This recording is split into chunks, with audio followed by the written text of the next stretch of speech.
बोलो सच्चिदानंद भगवान की जय। आइए हम मकर संक्रांति के बारे में कुछ जानते हैं, इसके बारे में चर्चा करते हैं। कहते हैं हमारे हिंदू धर्म में मकर संक्रांति का बहुत बड़ा महत्व है। ये हमारे पूरे भारतवर्ष में मनाया जाता है। इसको हिंदू लोग बहुत अच्छी तरह से मनाते हैं और इसके बारे में आइए हम जानते हैं। सूर्य का मकर राशि में प्रवेश मकर संक्रांति रूप में जाना जाता है। ये पूरे भारतवर्ष में मकर संक्रांति के नाम से जाना जाता है। कुछ भागों में अलग अलग नाम से दिया जाता है इसको। जैसे उत्तर भारत में यह पर्व मकर संक्रांति के नाम से और गुजरात में उत्तरायण नाम से जाना जाता है। मकर संक्रांति को पंजाब में लोहड़ी पर्व, उत्तराखंड में उत्तरायणी, गुजरात में उत्तरायण, केरल में पोंगल, गढ़वाल में खिचड़ी संक्रांति के नाम से जाना जाता है या मनाया जाता है। मकर संक्रांति के शुभ समय पर हरिद्वार, काशी आदि तीर्थों पर स्नान आदि का विशेष महत्व माना गया है। इस दिन सूर्यदेव की पूजा उपासना भी की जाती है। शास्त्रीय सिद्धांत के अनुसार सूर्य पूजा करते समय श्वेतार्क तथा रक्त रंग के पुष्पों का विशेष महत्व है। इस दिन सूर्य की पूजा करने के साथ साथ सूर्य को अर्घ्य देना चाहिए। मकर संक्रांति के दिन दान करने का महत्व अन्य दिनों की तुलना में बढ़ जाता है। इस दिन व्यक्ति को यथासंभव किसी गरीब को अन्नदान, तिल व गुड़ का दान करना चाहिए। तिल या फिर तिल से बने लड्डू या फिर तिल के अन्य खाद्य पदार्थ भी दान करना शुभ रहता है।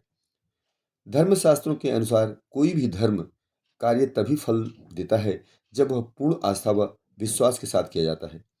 जितना सहजता से दान कर सकते हैं उतना दान अवश्य करना चाहिए। मकर संक्रांति के साथ अनेक पौराणिक तथ्य जुड़े हुए हैं, जिसमें से कुछ के अनुसार भगवान आशुतोष आशुतोष ने इस दिन भगवान विष्णु जी को आत्मज्ञान का दान दिया था। इसके अतिरिक्त देवताओं के दिनों की गणना इस दिन से ही प्रारंभ होती है। सूर्य जब दक्षिणायन में रहते हैं तो उस अवधि को देवताओं की रात्रि व उत्तरायण के 6 माह को दिन कहा जाता है। महाभारत की कथा के अनुसार भीष्म पितामह ने अपनी देह त्यागने के लिए मकर संक्रांति का दिन ही चुना था। कहा जाता है कि आज के ही दिन गंगा जी भगीरथ के पीछे पीछे चलकर कपिल मुनि के आश्रम से होकर सागर में जा मिली थी।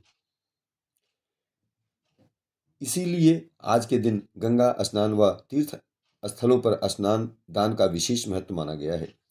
मकर संक्रांति के दिन से मौसम में बदलाव आना आरंभ हो जाता है। यही कारण है कि रातें छोटी व दिन बड़े होने लगते हैं। सूर्य के उत्तरी गोलार्ध की ओर जाने के कारण ग्रीष्म ऋतु का प्रारंभ होता है। सूर्य के प्रकाश में गर्मी और तपन बढ़ने लगती है।